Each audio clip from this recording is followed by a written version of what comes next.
નમસ્કાર મિત્રો, option trader Gujarati new learning વિડીયોમાં આપ સૌ મિત્રોનું હાર્દિક સ્વાગત છે. તો કેવો રહ્યો મિત્રો આજનું ટ્રેડિંગ સેશન? 50% મિત્રો આ મુવમેન્ટ કેપ્ચર કરી શકાય અને 50% મિત્રો કદાચ પુલબેક ઉપરથી થોડો ઘણો લાભ લીધો છે. આવા મેસેજ છે કેમ કે ઘણા ખરા મિત્રોના પોઝિટિવ રિસ્પોન્સ આજે આવ્યા છે કે સાહેબ આ મુવમેન્ટની 50% મુવમેન્ટ અમે છેલ્લે લાસ્ટમાં પણ કેપ્ચર કરવા મળી છે. બરાબર. આજે વિડીયો લેટ થઈ ગયો છે કેમ કે 10 વાગ્યા છે અત્યારે અને એક રેલવે સ્ટેશન સરસ મજાનું આવ્યું છે તો ગાડી કરી છે પાર્ક અને લેપટોપ કર્યું ચાલુ. બરાબર. કેમ કે ઘણા ખરા મિત્રોના કોલ આવ્યા કે સાહેબ એનાલિસિસ વિડીયો આજે આવશે કે કેમ, તો એ મિત્રોની લાગણી અને માગણીને ધ્યાનમાં રાખી આપણે 10 થી 12 મિનિટનો આવતીકાલ માટેનો વ્યૂ શેર કરી આપું છું. બરાબર. હવે આજનું રિવિઝન કરી લઈએ. ક્લીન ચર્ચા થઈ હતી આપણે કે આ પ્રીમિયમ પ્રીમિયમ ઇન્ડેક્સ 25,860 ની ઉપર ગયું એટલે 972 બતાવશે. બરાબર. આની ઉપર મેં કોઈ લેવલ આપ્યું નતું. આની ઉપર જાય તો મેં તમને કીધું હતું 26,000 અથવા તો 26,050 સમથિંગ નું જે લેવલ છે ત્યાં સુધી જઈ શકે. બરાબર.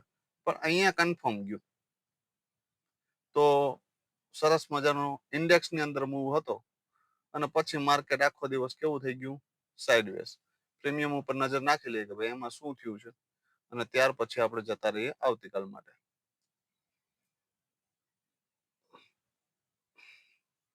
ચલો, પ્રીમિયમમાં ક્લીન ચર્ચા થઈ હતી ભાઈ આ પ્રીમિયમ યા તો 42 ની નિયર બાય ક્યાંય આવે તો પણ સારામાં સારી ઓપોર્ચ્યુનિટી છે કેમ કે આ પ્રીમિયમ હાઈવે ઉપર છે. આવો શબ્દ વાપરો તમે. બરાબર. અથવા તો આ પ્રીમિયમ 74 ની ઉપર નીકળે તો પણ સારામાં સારી ઓપોર્ચ્યુનિટી છે. બરાબર. તો ફર્સ્ટ કેન્ડલ જ સ્ટ્રોંગલી બુલિશ બની કેની ઉપર? તો 74 ની ઉપર અને ત્યાંથી વન વે લગભગ 157 સુધી જતું રહ્યું. આ કેન્ડલના ક્લોઝિંગ પછી પણ જો કોઈ મિત્રો લેવા પહોંચ્યા હશે તો પણ એક સારો એવો 2x નો ટાર્ગેટ મળ્યો છે. બરાબર. કમસે કમ અહીંયાથી પણ એક પુલબેક ઉપર લીધો હશે ને તો પણ બરાબર. અને ભાઈ આવું વન વે મુવમેન્ટ હોય ત્યારે એક બીજી ઓપોર્ચ્યુનિટી હતી કે અહીંયાથી એક પુલબેક માર્યો તો માર્કેટ જ્યારે તમને આ એરિયામાં મળ્યું ને ત્યારે અહીંયાથી પણ એન્ટ્રી બનતી હતી આ ક્લોઝિંગ પછી. ક્યાં સુધી? આ હાઈ સુધી. તો એક ટાર્ગેટ અહીંયા પણ મળ્યો છે. સારો ટાર્ગેટ એમ 30 પોઈન્ટ પ્લસ નો. બરાબર. એના પછીનો એક બીજો ટાર્ગેટ આપણે આ લેવલ ઉપરથી મળ્યો છે. અહીંયાથી બાઉન્સ બેક કર્યું, ફરી ડીપ આવ્યું, ફરી એન્ટ્રી થઈ હોય તો 40 થી 45 પોઈન્ટ અહીંયા પણ છે. પણ ક્લીન વસ્તુ છે ભાઈ. આટલું બુલિશ માર્કેટ હોય ને 40 પોઈન્ટ એટલે એક લોટની અંદર મારા મત મુજબ 3,000 રૂપિયા. હવે અરીસામાં મોઢું જોઈ લેવાય કે આપણે કોઈ આ 3,000 રૂપિયા આપે એમ છે ખરા? તો ઠીક છે, તો હોલ્ડ કરાય. ના આપે એમ હોય તો બુક કરી લેવાય. બરાબર. તો ડેઈલી 80 પોઈન્ટ 70 પોઈન્ટ મળે નહીં. 30-40 પોઈન્ટમાં પણ ક્યારેક રાજી રહેવું પડે. પી નું પ્રીમિયમ જોઈ લઈએ ખાલી જોવા માટે. બરાબર. કેમ કે આ પ્રીમિયમ બ્રેકડાઉન હતું. બરાબર. અને એ અત્યારે ક્યાં આવીને ક્લોઝ કર્યું છે? તો કે 8 રૂપિયા. બરાબર. તો સમજો બ્રેકડાઉન, બ્રેકઆઉટ, હાઈવે આ બધા વર્ડને પકડતા શીખી જશો ને તો મુવમેન્ટ પકડાઈ જશે. બરાબર. સેન્સેક્સ ની અંદર 84,500 ના કોલ ની અંદર આપણે ચર્ચા થઈ હતી કે 496 ની ઉપર આ પ્રીમિયમ બુલિશ છે. તો એની ઉપર એક બુલિશ કેન્ડલ બ્રેક કર્યા પછી પણ આ પ્રીમિયમ અહીંયા 496 ને રિટેસ્ટ કર્યું છે. બરાબર.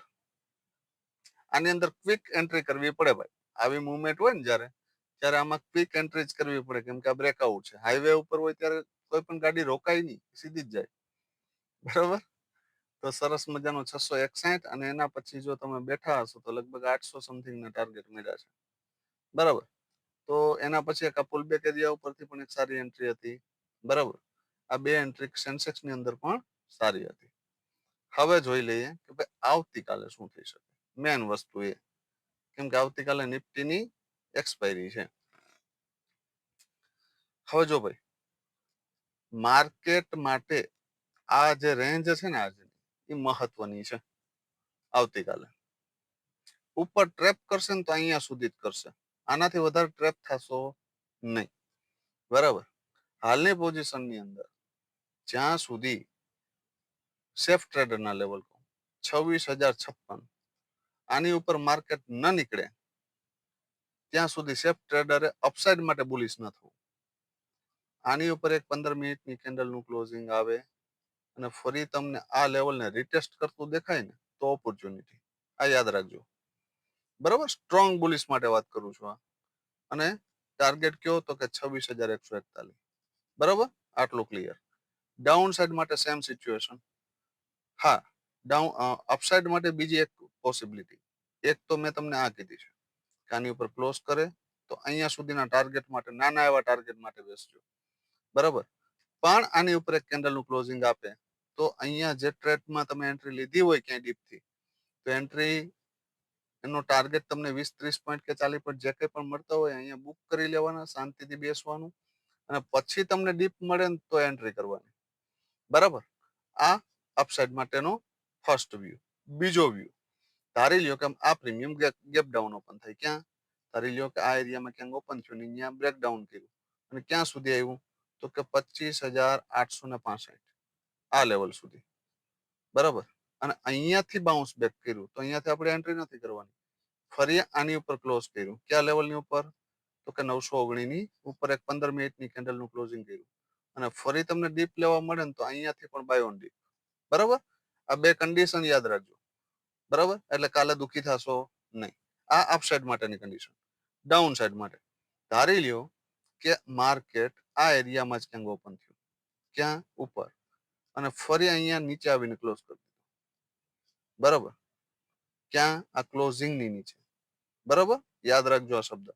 આ ક્લોઝિંગની નીચે ક્લોઝ કરી કોઈ કેન્ડલ અને ફરી તમને આ લેવલને રિટેસ્ટ કરતું દેખાય અથવા તો આ લેવલને રિટેસ્ટ કરતું દેખાય ને ત્યાંથી કોઈ એક શૂટિંગ સ્ટાર કેન્ડલ મળે ને, બરાબર, શૂટિંગ સ્ટાર આવી હોય, બરાબર, નીચે વીક પણ હોય ઘણી વાર, થોડી ઘણી માઇનર, તો એ શૂટિંગ સ્ટાર કેન્ડલ બની ગયા પછી એન્ટ્રી કરી શકાય ભાઈ.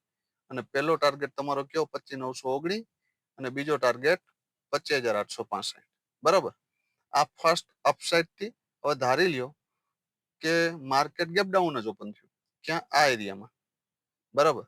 અને અહીંયાથી સીધે સીધા આ લો ની નીચે 25,865 ની નીચે 15 મિનિટની કેન્ડલનું ક્લોઝિંગ આપી દે અને ફરી જો 919 ને રિટેસ્ટ કરતું દેખાય અથવા તો આ એરિયા સુધી આના 50% સુધી આવે અને અહીંયાથી રિજેક્શન લેતું દેખાય ને તો એન્ટ્રી કરી શકાય અને 25,778 ના ટાર્ગેટ માટે બેસી શકાય. બરાબર. એનાથી નીચે જશે તો આ લો પણ બ્રેક થશે, યાદ રાખજો. બરાબર. આટલું ક્લિયર.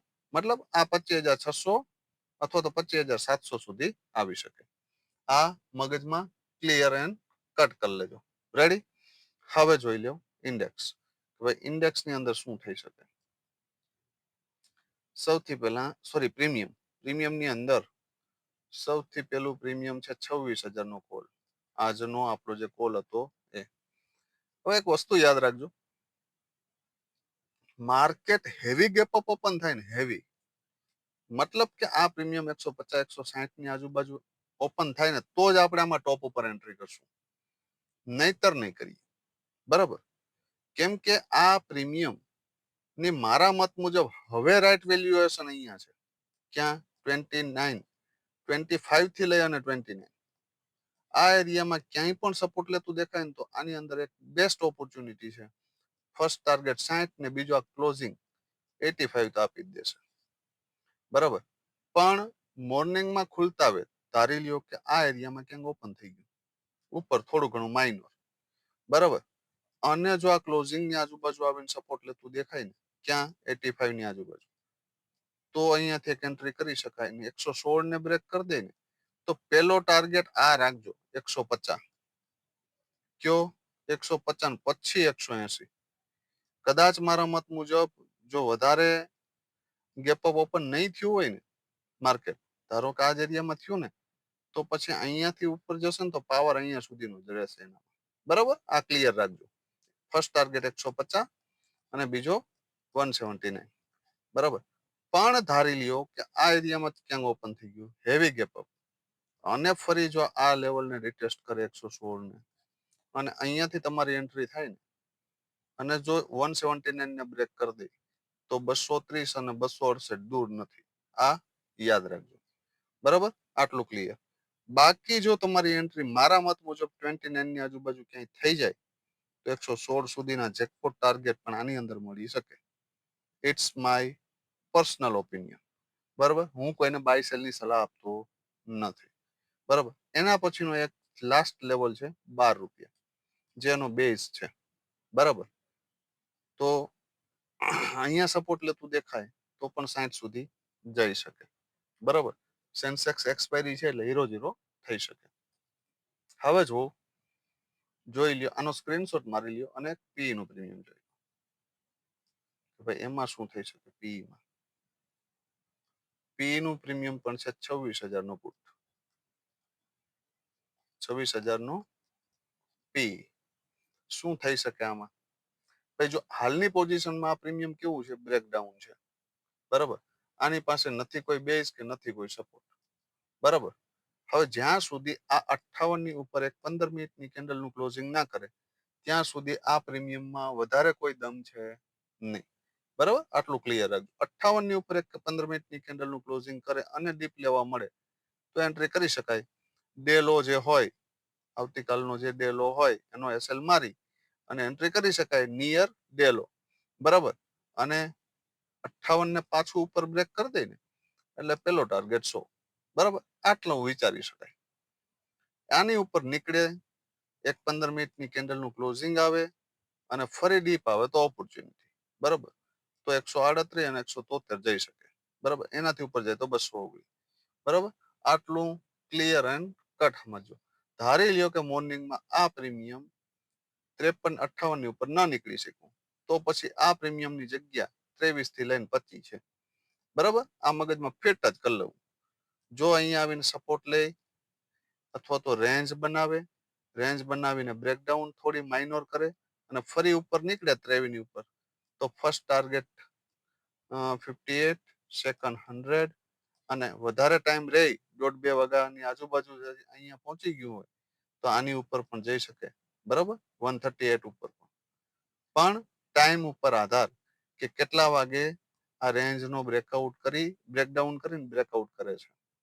બરાબર, એટલે આ જગ્યા ઉપર પણ વોચ રાખજો આ પ્રીમિયમની અંદર. બરાબર, આટલું ક્લિયર. હવે આજના માર્કેટની અંદર આપ સૌ મિત્રોએ શું કર્યું એ કોમેન્ટમાં જણાવજો.